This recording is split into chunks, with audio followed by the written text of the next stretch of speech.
So hello and good morning everyone, welcome to my day two mini vlog.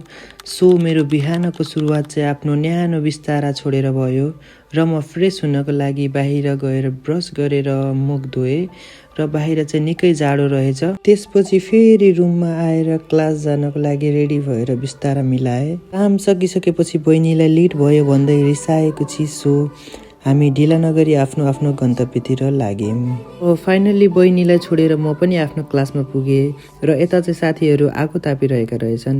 So आगो ताप्नु मुडाको कुरा सुन्नु बुढाको भन्दै साथीहरूको आदेशमा एउटा रिक्स लिएर क्लासमा एउटा भिडियो बनाइयो र हाम्रो चाहिँ नास्ता खाने समय पनि भयो। सो हामी चाहिँ नास्ताको व्यवस्था गर्न पसलतिर लाग्यौँ।